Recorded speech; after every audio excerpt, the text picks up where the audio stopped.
샬롬 샬롬 샬롬. 하나님 사랑합니다. 여러분 주 안에서 사랑합니다. 요한복음 말씀 18장 12절에서 27절 기도하지 않는 결과가 어떤 것인지 다시 한번 말씀의 은혜를 나눠봅니다. 본문 말씀이 예수께서 드디어 체포당하시는 부분이죠. 오늘이 수요일 그리고 체포당하시죠. 예수님을 체포하기 위해서 세 인물의 사람들이 겟세마네 동산에 찾아옵니다. 요한복음 10장 12절에서 27절까지의 내용 함께 보고 있습니다. 이에 군대와 천부장과 유대인이 아랫사람들이 예수를 잡아 결박하여 안나스에게로 끌고 가니 안나스는 그의 대제사장인 가야바의 자민이라. 가야바는 유대인들에게 한 사람의 백성을 위하여 죽는 것이 유익하다고 공부하던 자더라. 이렇게 설명하고 있어요. 그리고 이제 15절부터는 베드로가 제자가 아니라고 부인하는 부분이 세 번 드러나죠. 그래서 그 그룹의 사람들이 겟세마네 동산에 찾아오죠. 세 그룹의 사람들. 첫째는 로마인인, 둘째는 유대인, 제사장들과 바리새인들이 보낸 하속들이었다. 그리고 예수를 팔아넘긴 가룟 유다.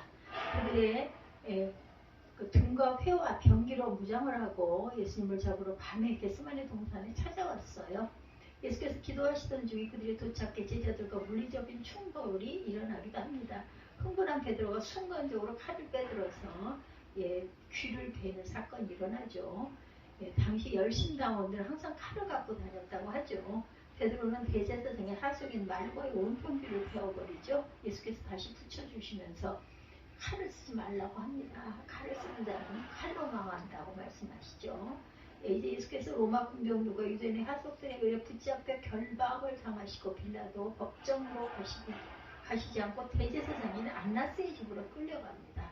12절에서 14절까지 증거하고 있죠. 군대와 천부장과 유대인의 하속들이 예수를 잡아 결박하여 안나스에게로 끌고 가니 안나스는 그 해의 대제사장인 가야바의 자민이라.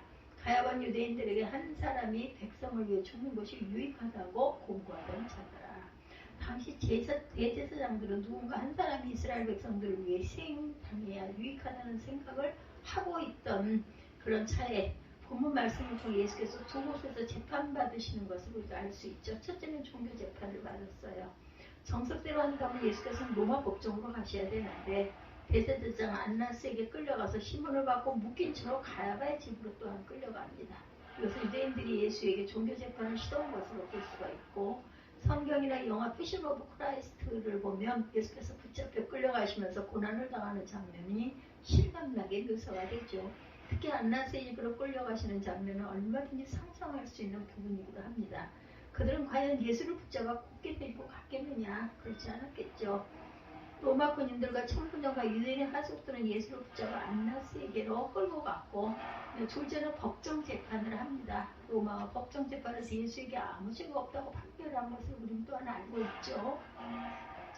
잡히던 예수님을 멀찍이 따르는 베드로, 여기서 우리는 재미있는 사실을 발견하게 됩니다. 바로 베드로의 행동에 관한 것. 베드로는 3년 동안 예수님을 충실하게 따라다닌 수제자격 사람이죠. 정이 많고 혈기가 왕성하고 행동파이죠. 생각하는 것보다는 행동이 빠른 사람. 자신의 목숨을 걸고 예수를 따르겠다고 엄청나게 큰 소리도 여러 번 쳤던 사람. 예수님이 위기에 닥치자 순간적으로 칼을 빼들고 행동으로 옮겼던 사람. 이런 적극적이고 열성적이고 헌신적인 베드로가 예수께서 체포당하신 순간부터 미심쩍은 행동을 보이기 시작하죠. 베드로뿐만 아니라 모든 제자들이 평소와 다른 행동을 보입니다. 마가복음 14장 51절에 한 청년이 벗은 몸에 배헌이불을 두르고 예수를 따라오다가 무리에게 잡힘에 배헌이불을 버리고 벗은 몸으로 도망하니라, 이렇게 기록되어 있어요. 제자들이 예수를 버리고 도망했다는 거죠. 배헌이불을 두고 예수님을 따라오다가 사람들에게 붙잡히자 헌이불을 버리고 벗은 몸으로 도망했다. 그 제자가 누구인지 궁금합니다. 마가복음을 기록한 마가 자신은 아닐까? 누가복음 24장 54절에 예수를 잡아 끌고 대제사장의 집으로 들어갈 때 베드로가 멀찍이 따라간다. 베드로는 붙잡혀 가시는 예수님을 멀찍이 따랐어요. 예수께서 기꺼이 가자니 용기가 없고 도망하자니 양심에 찔려서 예수께 기꺼이 따라가자니 용기가 없고 도망하자니 양심이 찔리고 진퇴양난이죠. 베드로가 멀찍이 예수를 따라간 이유는 겁이 났기 때문이다. 칼을 빼들고 말고 귀를 쳤을 만큼 용감했던 베드로가 갑자기 두려움에 사로잡힙니다. 우리 주변에도 주님을 믿고 따르는데 확실히 믿자니 자신이 없고 교회를 안 가자니 벌 받을 것 같고 그래서 교회는 오긴 하지만 늦게 왔다가 살짝 있다가 끝나자마자 가는 분들이 많죠. 그런 사람은 교회 행진에 절대 끼지 않습니다. 설교 듣고 돌아가죠. 베드로와 같은 성향의 사람들. 중요할 때 기도하지 않는 베드로, 예수님을 멀찍이 따라가는 베드로에 대해 우리는 두 가지 추측을 합니다. 첫째는 베드로의 믿음이 인간적이었다. 아무리 오랫동안 교회 다녔어도 성령 받지 못하고 인간적이고 육적인 마음과 믿음을 갖고 있으면 결정적인 순간에 믿음을 행동으로 옮기지를 못해요. 이성이나 경험에 근거한 믿음은 한두 번 잘할 수는 있지만 고난이 오면 곧 피해버립니다. 그런 현상은 봉사활동을 통해 잘 나타나죠. 눈이 오나 비가 오나 누가 뭐라 해도 끊임없이 봉사하는 사람들은 주께서 시켜서 합니다. 그러나 칭찬받기 좋아하고 분위기를 타는 사람은 인간적인 봉사활동을 하죠. 둘째는 기도해야 할 때 베드로는 기도하지 않았어요. 이것이 중요한 원인이기도 합니다. 예수께서 베드로와 함께 겟세마네 동산을 찾으셔서 땀이 피가 되도록 기도하셨을 때 히브리서 5장 7절에 그는 육체에 계실 때 자기를 죽음에서 능히 하실 이에게 심한 통곡과 눈물로 간구한 소원을 올렸고 그의 경외심으로 인하여 들으심을 얻었느니라 이렇게 기록되어 있어요. 히브리서 5장 7절에도 그는 육체에 계실 때 자기를 죽음에서 능히 구원하실 이에게 심한 통곡과 눈물로 간구한 소원을 올렸고 그의 경외하심을 인하여 들으심을 얻었노라. 이렇게 말하고 있어요. 예수께서 심한 통곡과 눈물로 기도하셨다는 말씀이 여러분들 이해되십니까? 그러나 예수께서는 심한 통곡과 눈물은 물론이고 땀이 피가 되도록 기도하셨습니다. 예수께서 기도하다가 제자들을 돌아보며 그들이 자고 있는 모습을 보고 그러시죠. 마음은 원이로도 육신이 연약하도다.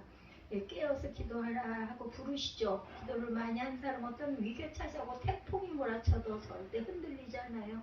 우리가 하나님께 기도한다고 문제거리가 없어지는 건 아닙니다. 없어질 수도 있고 더 악화될 수도 있어요. 기도한다고 죽는 사람이 살아나고 또한 암에 걸린 사람이 꼭 낫는다는 건 아니죠. 기도한다고 만사 형통도 더욱 아닙니다. 그러나 우리가 기도한다면 어떤 고난도 능히 이겨낼 힘이 생긴다는 것. 기도한다면 어떤 문제가 해결되는 것이 아니라 문제와 싸워 이길 그러한 영적 능력과 마음의 강건함을 갖게 된다는 것. 고난 중에도 찬송을 부르고 영적 힘을 갖게 되는 것이 바로 그런 이유죠. 절대 불변의 진리입니다. 기도 없는 충동적인 생각과 행동의 결과가 그런가. 예수께서 기도하실 때 베드로가 잤죠. 그러다 로마 군인과 유대인들의 하속들과 가룟 유다가 예수를 잡으러 왔을 때 칼을 빼들고 휘둘러서 충동적인 행동을 했던 베드로. 우리는 기도하지 않으면 충동적 생각과 행각을 하게 되고 나쁜 결과를 낳게 된다는 것을 알 수가 있습니다. 충동적인 생각과 행동은 멋져 보이고 그럴듯해 보이지만 항상 최악의 결과를 낳게 됩니다. 베드로가 기도하지 않은 결과 충동적인 행동을 자행하고 말고의 귀를 베죠. 오른쪽 귀를. 예수께서 말고의 귀를 도로 붙여주시면서 칼을 칼집에 꽂아라. 모든 상황에 대비해 기도를 준비하라신 뜻을 말합니다.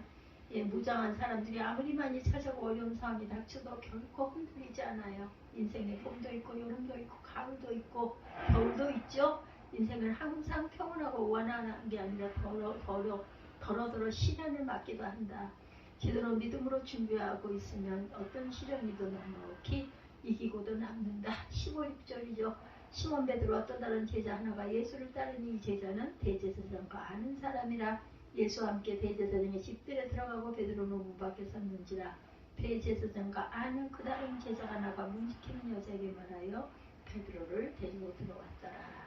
베드로와 이름을 알 수 없는 다른 제자 하나가 예수를 따르다 대제사장의 집에 이르러 다른 제자만 뜰 안으로 들어가고 베드로는 문 밖에 있고, 다른 제자가 문 지키는 여자에게 말해 베드로를 데리고 제사장의 집으로 들어오죠. 평소에 용감하던 베드로가 갑자기 두려움과 공포로 소극적인 모습을 보입니다. 17, 18절에 문 지키는 여종이 베드로에게 말하되 너도 이 사람이 제자 중 하나가 아니냐 하니 그가 말하되 나는 아니라고. 그때가 추운 거로 종과 하숙들이 숯불을 피고 서서 쬐니 베드로도 함께 서서 쬐더라. 근데 문 지키는 여자가 베드로를 알아보죠. 베드로는 부인합니다. 너도 그들 중에 하나가 아니냐? 아니라. 첫 번째 부인이죠. 사람은 한 번 겁을 먹기 시작하면 상대방을 굉장히 크게 보고 아무것도 아닌 일에 쩔쩔매게 되죠. 베드로가 마찬가지로 문지기 여종을 두려워하며 자신의 신분을 숨기고 신앙 고백마저 바꾸게 되는 지경에 이르렀어요. 불안한 상상을 현실로 받아들인 베드로죠. 여기서 우리가 발견할 수 있는 것은 두 가지. 굉장히 좋은 것처럼 보이는 베드로의 믿음이 육신적이었구나. 이런 믿음은 보통 때 잘 드러나지 않지만 위기 상황이 닥치면 그대로 드러납니다. 우리가 가진 믿음이 진짜인지 가짜인지 알려면 누군가 요구를 해주면 금방 알 수가 있어요. 우리를 힘들게 하면 우리 믿음이 인간적인 것인지 성령에 의한 것인지 알 수가 있다. 가장 쉬운 방법은 오른편 뺨을 대면 왼편 뺨을 내밀 것인지 아닌지 알 수가 있어요. 겉옷을 달라 하면 속옷까지 주고 오리를 같이 가자면 심리를 함께 가주는 것으로 알 수가 있습니다. 베드로는 창피하게도 자신의 모든 것을 드러내고 말았어요. 3년 동안 예수를 따라다녔지만 아무 소용이 없게 됩니다. 기도해야 할 중요한 시기에 육적인 피곤함으로 기도하지 않고 잠만 잤기 때문에 십자가를 감당할 만한 영적 준비가 되어 있지 않았다. 또 하나는 베드로가 상상으로 여기던 불안을 현실로 받아들여요.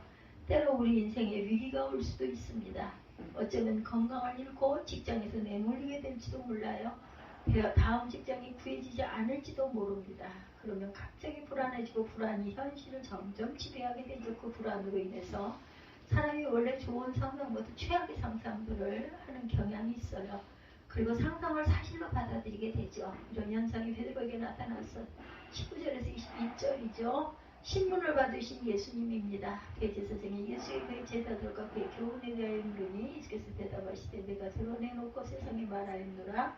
모든 유대인들이 모이는 회당과 성전에서 항상 가르쳤고 은밀히는 아무것도 말하지 않았다. 어찌하여 내게 묻느냐. 무슨 말을 하였는지 그들에게 물어보라. 저희가 나의 하는 말을 아느니라. 베드로가 불안에 사로잡혀 문지기 여종에게 어려움을 겪고 있을 때 대제사장 안나스는 예수님을 신문하기 시작합니다. 예수에게 무엇을 가르쳤느냐. 추궁하죠. 여기서 우리는 예수님의 당당하고 자유로운 태도가 보여지죠. 주님의 말씀은 누구를 공격하지도 않으셨고 두려움도 없으셨다. 기도로 하나님과 충분히 의사소통을 이루셨고 모든 준비가 완벽히 끝났기 때문에 누가 뭐라 해도 전혀 흔들림이 없다. 예수께서 모든 것을 공개적으로 가르치고 은밀히 한 것은 하나도 없다.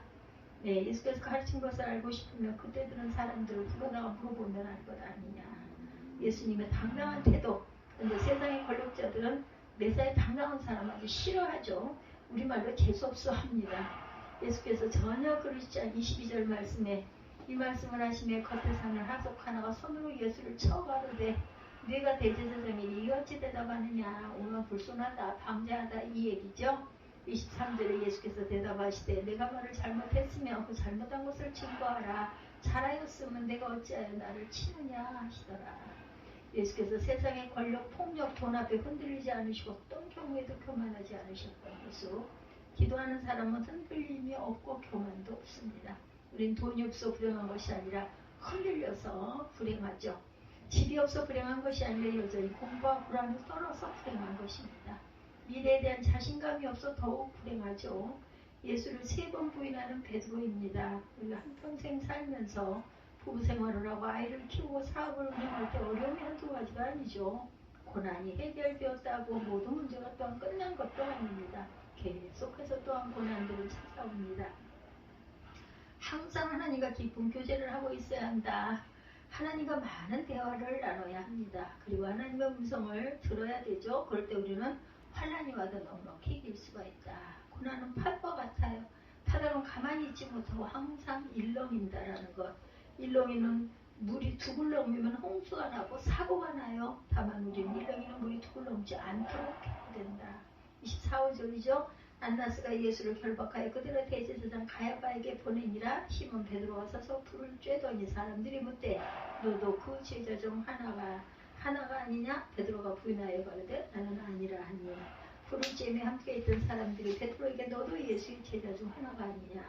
베드로는 아니라 하며 두 번째 부인하죠. 26, 7절에 대제사장 중 하나는 베드로에게 귀를 베어버리는 사람의 일가라 가로되 내가 그 사람과 함께 동산에 있는 것을 내가 보지 아니하였느냐. 이에 베드로가 또 부인하니 곧 닭이 울더라. 함께 불을 쬐고 있던 사람들 중에 한 사람은 대제사장의 종으로 베드로가 칼을 들어 귀를 베어버린 말고 일가다. 그가 베드로에게 예수와 함께 겟세마네 동산에 있던 것을 보았다고 증거를 하자 베드로는 세 번째 아니라고 부정하죠. 성경에 베드로는 예수를 저주하면서 부인했다 이렇게 기록되어 있습니다. 그때 닭이 불어요. 기도가 없으면 최악의 결과가 나아집니다. 그래서 우리가 교훈을 얻을 수 있는 것, 고난을 두려워하지 말고 기도하지 않는 것을 두려워해야 한다. 우리가 기도로 하나님과 깊은 관계를 맺고 있으면 어떤 고난이나 슬픔이 와도 충분히 승리할 수 있다. 십자가마저 질 수 있어요. 심지어 순교도 마다하지 않게 됩니다. 막상 뚜껑을 열어보니 베드로는 3번씩이나 믿음을 부인했어요. 한편으로 본인은 얼마나 괴로웠겠는가. 그런 닭이 불자 예수님의 말씀을 기억하고 밖에 나가 힘이 통곡합니다. 주 안에서 사랑하는 저와 여러분들 고난이나 핍박이나 위기를 두려워하지 마시기 바랍니다. 주어진 문제 해결을 위해 망설이지 마시고 하나님께서 우리에게 고난이 닥칠 줄 아시고 기도를 준비하게 하시고 깊은 교제를 나누고 계속하시기를 원하시죠. 이제 우리는 어떤 고난 앞에서도 웃을 수 있어야 합니다. 주께서 우리의 사정을 모두 알고 계시기 때문입니다. 예, 고난 주간을 하나님의 고난에 동참하며 죄 없으신 분으로 우리를 해방시키시기 위해서 우리에게 영원한 생명을 주시기 위해서 본인의 생명을 희생하신 주님의 기이하신 사랑을 마음 깊이 심고 기르는 저와 여러분들이 되시기를 주님의 이름으로 축복합니다. 기도하시겠습니다.